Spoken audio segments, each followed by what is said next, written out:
Ito yung isa po sa karaniwan po na sakit po ng kalamansi natin kapag po tagulan. Pag madalas po at nagkaroon po ng tinatawag nating habagat, naluluto po yung kanyang bunga or nalalaga. At ang isa pa mga katribya po na karaniwan na idinadaing po ng ating mga katribya, yan, nagkakaroon po ng bulutong ang kalamansi.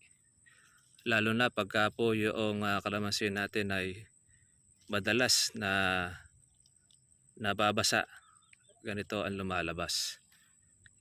Kakaroon pa mga farmers po ng tinatawag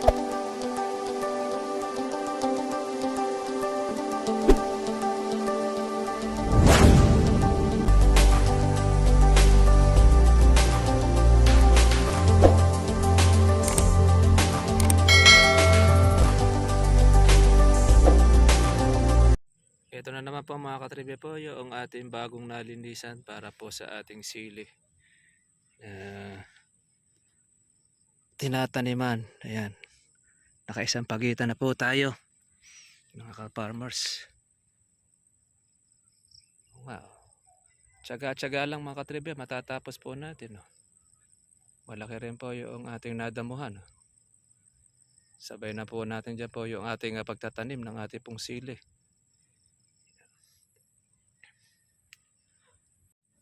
Ito yung isa po sa karaniwan po na sakit po ng kalamansi natin kapag po tagulan.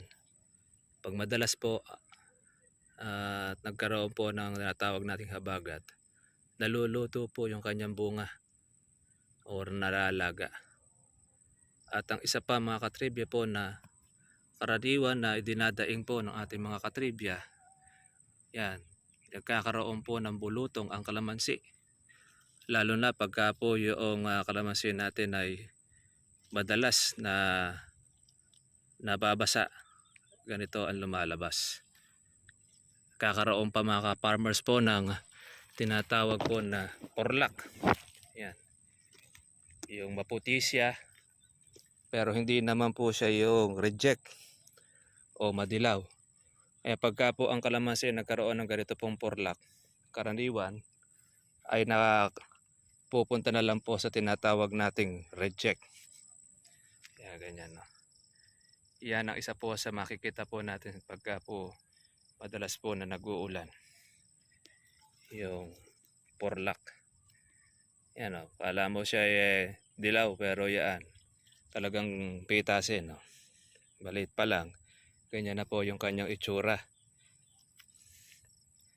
Madalas po natin nakikita ito mga ka-farmers. Minsan po sa mga batang kalamansi at hindi lang sa bata, pati rin po sa mga matatanda. Ay dami pong bukong maliliit itong bata mga ka-farmers. Tara ito pang October tsaka pang November. Yan. Siyempre hindi rin po nawawala po yung pangkabilang buwan, yung September. Pero rin po tayo po mga bulaklak. Ayan, no? Ayan, natutuyo rin po yung bulaklak pagka madalas po na nag-uulan. Buko pa lang po siya ay meron na po siyang tinatawag natin po na bulutong. Ganyan ang kalamansi.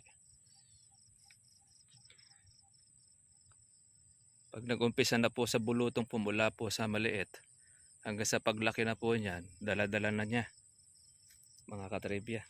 Kaya marami pong nagtatanong sa atin kung ano raw ba ang mabisang gamot sa tinatawag natin na mga bulutong o yung magaspang na balat.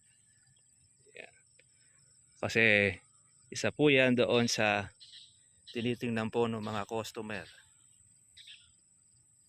Kapag pumabulutong ang kalamansi, isa po yan doon sa pintas po nila. Hanggang mababaratin, lalo nilang babaratin. Ganyan po ang mga buyer.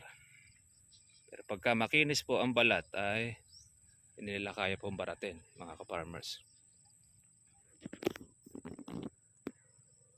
Magandang araw po sa inyo mga ka-farmers, magandang hapon po sa ating pong lahat. Yan, ito po yung isa po sa mga kadalasang itinatanong sa atin po ng ating pong mga katribya. Bakit daw po ang kalamansi ay marami pong bulutong? At marami pong mga tinatawag natin pong mga porlak doon sa kanya pong bunga.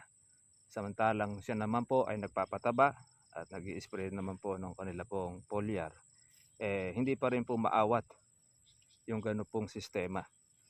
Alam nyo po mga ka-farmers, yung pong bulutong, yan ay karaniwan, nasa binhi na po yan o tinatawag natin punla. Pagka yung kanyang pinagkunan na kalamansi ay mabulutong o matandang puno, yun din ang lumalabas po ng kalamansi niya. Isa pong cause yun. At isa pa pong cause mga katribya, ang bulutong ng kalamansi, kadalasan po yan ay kapag ka po marami pong nitrogen, busog ang nitrogen natin sa ating kalamansi gaya po ng ulan. At maglalagay pa po tayo ng ating chicken manure. Nako, asahan na po ninyo mga katribya. Dadami ang bulutong ng kalamansi ninyo, dadami rin po ang tinatawag natin po yung nalalaga ang bunga. Pagkatapos, pagkakaroon pa siya ng mga purlak. Lalo na pagka ang chicken manure ninyo ay sariwa. Ngayon, ang isa pang dahilan mga katribya, yung pong ating bulutong o yung tinatawag nating purlak, doon po sa mga abono natin na minsan ay nagiging epekto rin. Halimbawa gaya po ng mga tinatawag nating mga pangmayaman po sa nitrogen. Pagka po puro nitrogen po ang ating nilalagay doon po sa ating kalamansi, asahan po ninyo, mas dadami po mga ka-farmers po yung mga purlak. Tapos dadami rin po mga katribya yung pong mga nalalagang bunga o nalalaglag. Lalagyan pa ninyo ng ipot ng manok. Kaya may papayo natin, yung pong ipot ng manok, hindi po tayo naglalagay po niyan pagka po yan ay sariwa. Meron pong nagtanong sa atin, tuyo naman po wika yung ipot ng manok na nilagay namin. Tuyo lang po yan doon po sa poultry. Pag iyan po ay ikinalat ninyo sa inyong kalamansi, pag nabasa yan, babaho.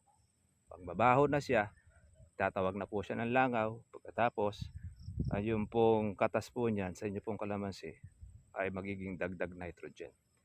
Sasabay pa mga ka-farmers po yung pag-uulan, nitrogen din.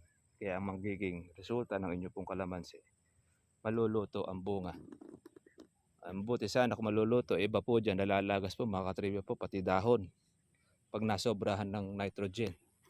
Kaya nga po iba, pagka po nalulubog po sa tubig baha ang kalamansi, lalo na pagka po bata at mayroon sabog po ng abono, kadalasan po dyan namamatay. Lalo na kung bata pa ang kalamansi. At medyo nagtagal, tapos umaraw, uminit yung tubig, ayan, doon na nga po mga ka-farmers po, dilaw ang kalamansi po ng ating pong mga ka-farmers. Kaya halimbawa sa lugar po ninyo ay binaha po kayo, tinatawag natin na karoon ng pagtaas po ng tubig, inabot ang inyong kalamansi. Pagka dumilaw ang kalamansi ninyo mga ka-farmers, pag natuyo na po ang tubig baha, huwag nyo pong lalagyan po ng pataba. Lalo pong magti-trigger po ang kalamansi ninyo. Hayaan nyo lang po muna siyang makarecover.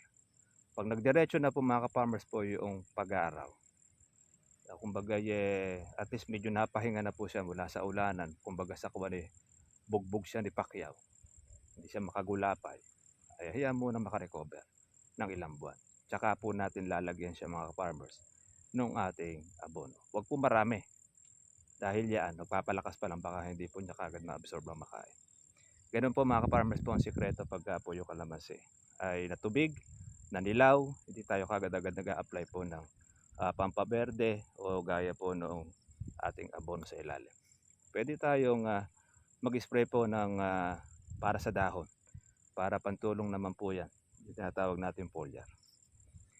Yan. Ang ating pong presyo mga ka-farmers, doon po sa bagsakan po kahapon ay nasa 9, may 8, may 7. Diyan po naglalaro yung presyo ng kalamansi. Ganoon po man, ito po tayo, tatanim po tayo ng ating siling labuyo, mga katribya. Paano mga farmers, medyo malamig-lamig na, pangin na po ay mainit. Kaya huminto muna po tayo. Kaya pawis-pawis po tayo mga farmers. Ito po kasi ang aking pinaka po exercise. Ang pagtatanim po ng ating sili, paghahawan o pagdadamo. Para po at least mga katribya, hindi po tayo ma-stroke. God bless po sa inyo lahat mga ka-farmers. Kita-kita po tayo po bukas para susunod po natin. Bye-bye.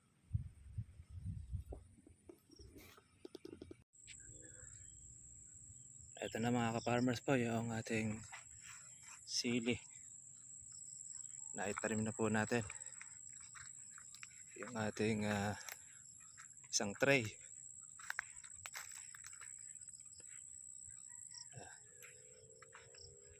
Kitang-kita na. Yung ating sili, kamo siya po ay mga matataas na. Kaya kagandahan naman ito, matigas po ang katawan. Sabi ni tatay ay kahit di natin na ito ay talbusan, okay lang.